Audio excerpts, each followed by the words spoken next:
We're at Columbia University with Dr. Eric Foner, a historian and writer and teacher here at the university for a long period of time. I think what is unusual today is two things. One, the degree of inequality. Never before has the very, very top, the 1%, had so much of the national income and wealth in its own hands. And, so that the gap is greater than ever before. And secondly, Occupy Wall Street is not primarily a movement of farmers, of laborers. It doesn't have the same base. People need to learn history. That's part of our job, to know that this issue has been around for a long time. There was nothing un-American about raising the question of economic plutocracy, economic inequality. It's as American as apple pie. And, I think that the Occupy Wall Street people are, legitimate heirs of a long and venerable tradition in this country.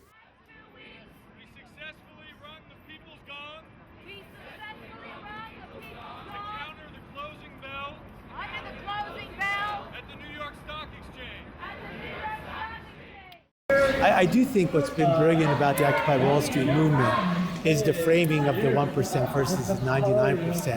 And I think what we basically have is an undemocratic power structure that goes across political, economic, social, and cultural lines.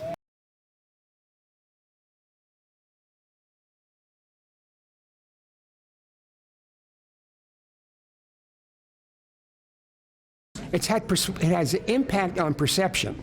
It has changed the conversation. The question is whether or not it will be able to change policy. And the argument that I would make is that it should not worry about changing policy in the short run. The only way to change policy in the long run is going to be to create even a bigger movement. And in order to create that bigger movement, what it has to do is it has to ask the question, what kind of a life do we want to lead? What is the good life? What is a vision of the way in which we want to live?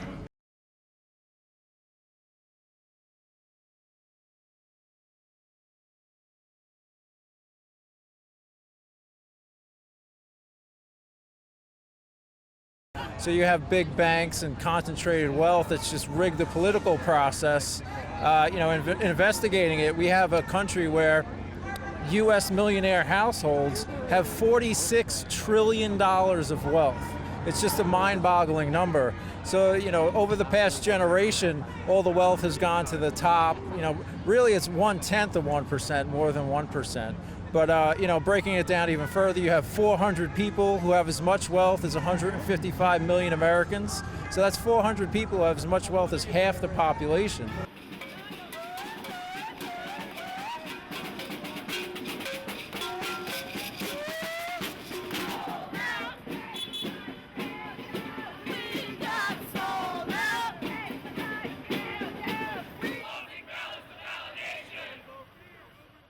So the question is, who rules America?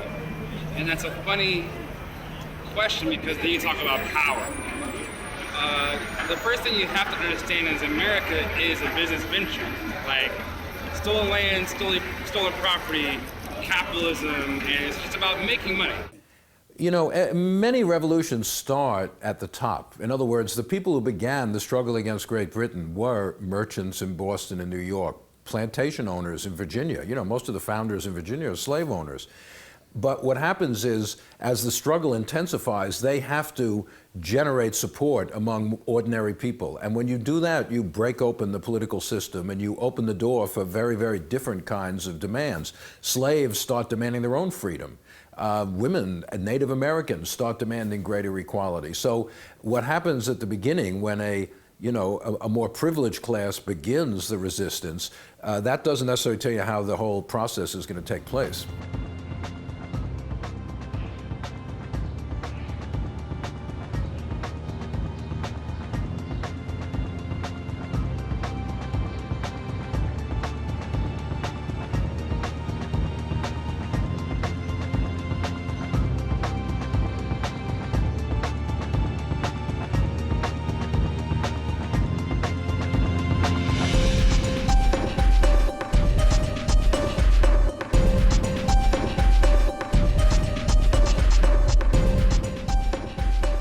Was the American Revolution really a revolution?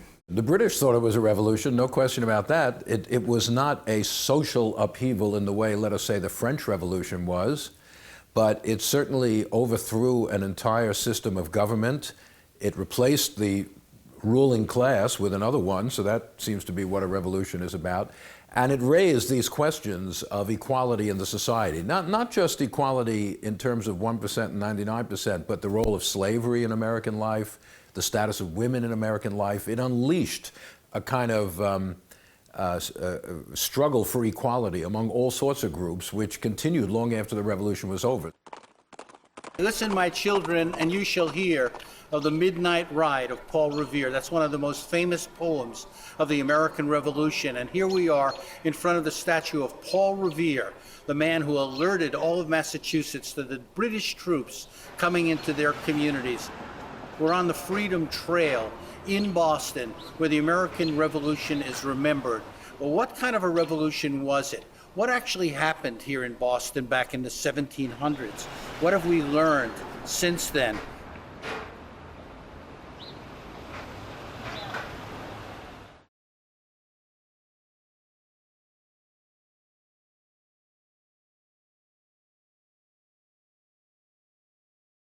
Here was Paul Revere. Paul Revere was one of the great revolutionary heroes. Are you kids here to see the statue of Paul Revere? Yes, we are. Can I ask you a question about it? Sure. We're doing a little TV program here. Yeah. Who was Paul Revere? What was this all about? Do you know? He was did a the founding Midnight father. Ride Yeah. Midnight Ride. to warn about the British were coming. Did you know that he was a very rich businessman, a silversmith here in Boston, and that he wanted to be in the Continental Army and they wouldn't let him in? Did you know that? I didn't know that. Know that. Did you know that in Boston there was this merchant class, business leaders, the 1%, who were really running the whole show in many ways, and that the people were not as involved because back then there were slaves, there were indentured servants, there were a lot of people who didn't have a say in what was going on. Did you know about that? No idea. I didn't know anything about Paul Revere. We would love to learn about Where did you learn about the revolution? I'm supposed to learn about it in history, but I don't pay attention. My brother Bill here has taught history to students in Massachusetts for many, many, many years and has followed, the various debates about our history. What was it about this revolution? Was it a popular uprising or was it sort of led by elites here in Boston? Well, both were true. There were popular elements. Ordinary people did resent the British. Ordinary people did participate in riots and boycotts. But there was a 1% back then. The leaders of the revolution both led it and channeled it.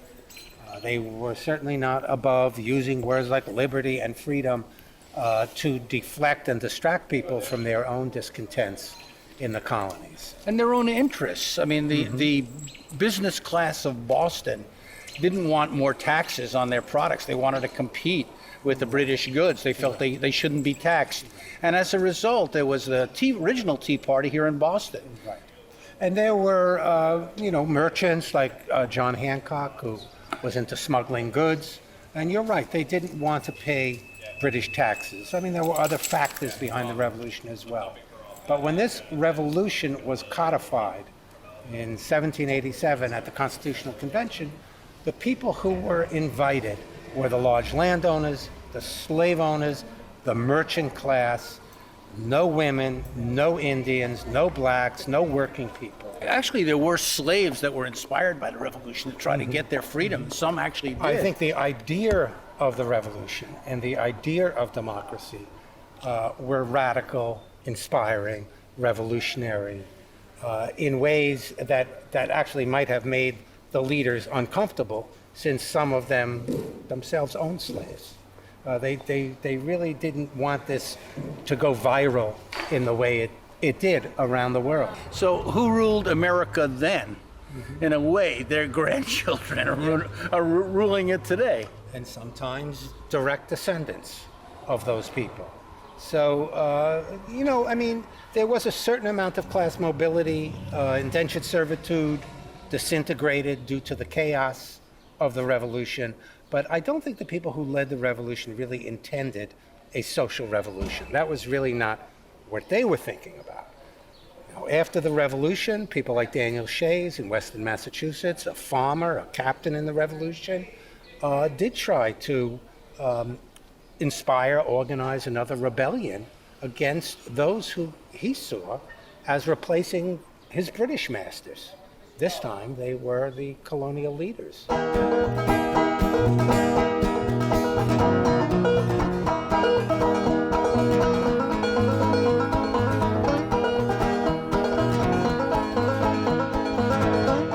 So here we are, 225 years after the Shays Rebellion rocked Western Massachusetts in a challenge to the 1% of those times. We have a memorial for Daniel Shays and the men who fought with him. And what's interesting is we have American flags being put, in a sense, almost at his tombstone here, marking support for the values and the aspirations that he fought for.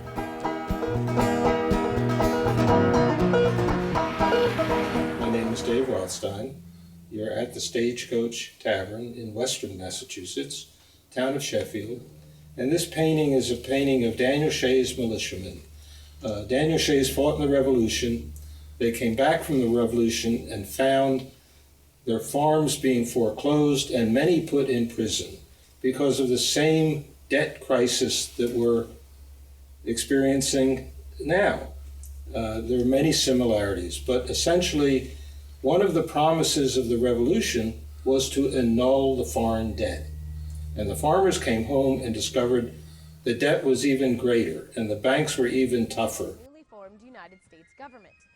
The mob action, referred to in history as Shays' Rebellion, led Thomas Jefferson to write, Shays now unsheathed his sword and ordered the fife and drum players to strike up a tune.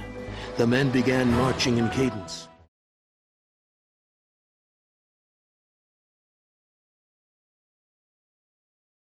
In fact, it was the opponents who said it's Shays' rebellion in order to find a kind of boogeyman, they could attack. So let's forget about Shays as a person and think about the mass movement, the farmers, the ordinary laborers who took to the streets, shut down the courts, and said, wait a minute, we had a revolution. We have installed a government that's supposed to represent the people here in Massachusetts, and yet it's talking, it's the bankers and the landowners and the merchants who are getting the benefit of everything. It was the first Occupy Wall Street movement. They petitioned the government in Boston for redress, and the government ignored the petitions. And they're having still had their arms, they went to these court sites and picketed to prevent the courts from sitting. Succeeded to some extent until private militias were formed and the Massachusetts militias were formed to suppress it. It was suppressed right near here, right? The last battle was fought in Sheffield. It was led by Brigadier Ashley, the Ashley House is still here. And Colonel Ashley, his parents, were one of the heroes of the Revolution. So here we have the same family building independence, but then trying to suppress it.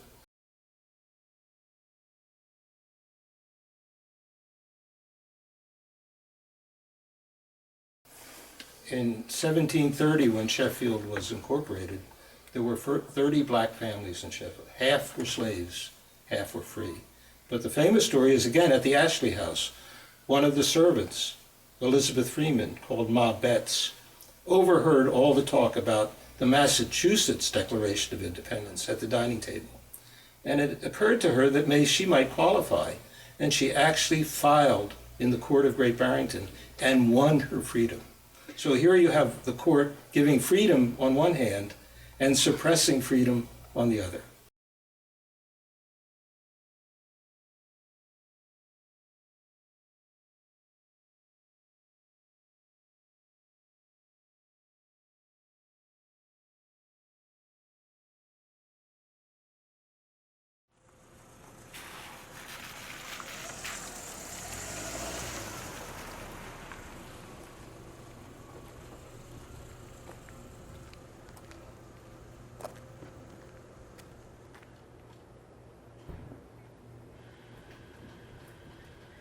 Du Bois was one of the giants of the 20th century, although of course he's born in the 19th century, Du Bois put forward the issues which are still with us, the race issue in America. You know, he said in 1903, the problem of the 20th century is the problem of the color line. It's still a problem in this country and around the world. Du Bois talked about economic equality and how to gain that, and he grappled with these questions. He's a brilliant writer, a brilliant thinker, and much of what he said is still relevant, I think, to thinking about American society. They were the ones to be eliminated because it was their land that was wanted, not even their labor.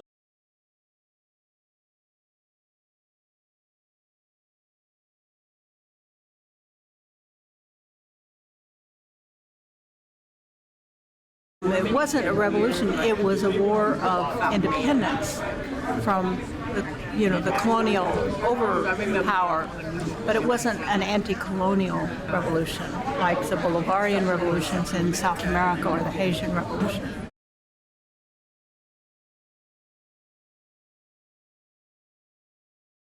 The United States, of course, was founded as a settler state, as a colonialist state, became an imperialist power. And the democracy has always been an oligarchic democracy, a capitalist democracy with a rhetoric of populism, which is so strongly based on race. That is, if you're not black, if you're not a slave, you're not indigenous. If you're white and a settler, then everyone can be a king, everyone can own land and be a landlord. So all these peasants who came as settlers, the dream is to be, be the king of the hill. And so it's a very insidious kind of democracy because it's an illusion.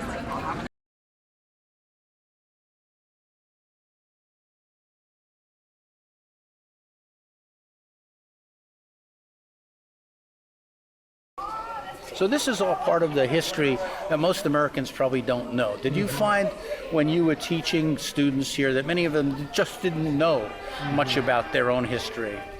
I think there are many students that I taught in one of the towns that fought at Concord who were never even in the spot we're standing in now.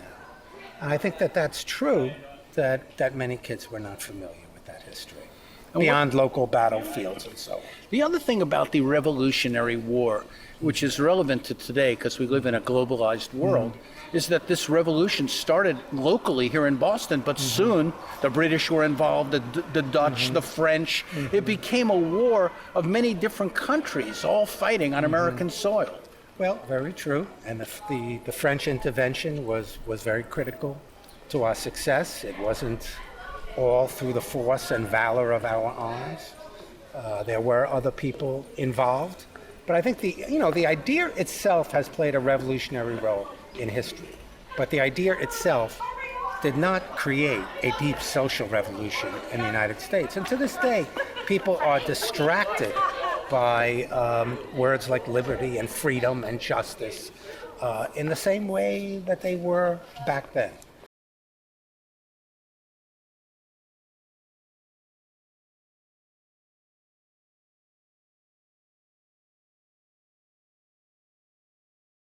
Why was tea the issue, not corn or whiskey or something like that? It was because the East India Company had gone bankrupt in China, and the Crown, the British Crown, bailed them out, so they wouldn't, lose their assets. But then the Crown looked around and said, well, what does the company have that we can sell? Well, it turned out what they had was tea. So they decided to market the tea, and that's why it was tea that was the taxed issue. So here you have a big financial failure, and it was global. The implications rippled across the Pacific, rippled across the Atlantic, and we have the Boston Tea Party.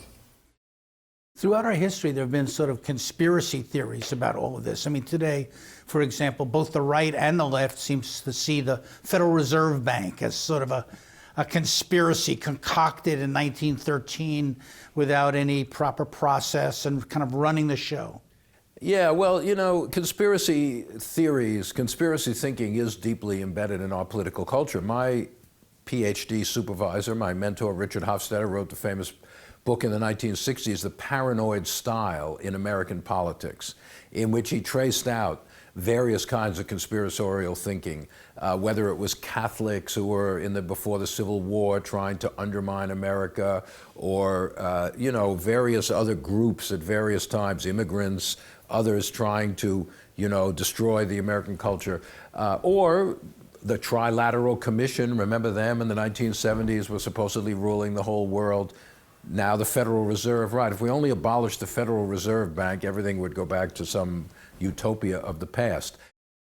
Throughout U.S. history, you see various right-wing movements point out scapegoats in the society, and they're usually the folks who are already marginalized in some way or another. And what happens is that there comes a moment when it becomes really useful for the elite powers, whether they're in government or corporations, to encourage these movements. So you get a Tea Party, or you get a militia movement like in the 90s, or you get the Ku Klux Klan in the 1800s. And what this is all about is taking angry, mostly white people who are mostly somewhat privileged and convincing them that they're about to fall down the social economic ladder. I guess the basic problem with conspiracy theories is that no group can fully determine what happens. Even people with great power launch things and then they kind of lose control of them, and things happen in a way that is unpredictable. When you look back at history, and you maybe can see, because of, you know, it's a long time ago, all of these forces, yet today somehow in the news we never see these forces. What we see are politicians spouting various, you know, rhetoric and speeches, but we don't really know whose interests they're serving, who's behind the scenes. Well, this is why we need research. We need an understanding of who rules America. Because the mythology today is that it is the people who rule America. And most folks don't know a great deal in terms of specifics about the role that corporations play, the way politicians are tied to corporate interests. Change is possible. I think when one talks about who rules America and a power elite, one should not use that to simply fall into a kind of quietism and say, well, nothing is possible, no change is possible, everything's under control. Many of the major popular movements in our history have been big surprises. You know, nobody expected them to come. And I think the same thing with Occupy Wall Street. Nobody expected Occupy Wall Street to come up simply out of nowhere. And so I think we have seen that over and over again in our history, and we will continue to. People say the 1%, and, you know, we are the 99%. But, you know, when I broke down the numbers, it was really, it is a couple hundred people in this country that have immense wealth. If you look at our election process, it's something like, 1/100 of 1% accounts for something like 80% of the campaign finance. I mean, that's insanity. I mean, it's a rigged game.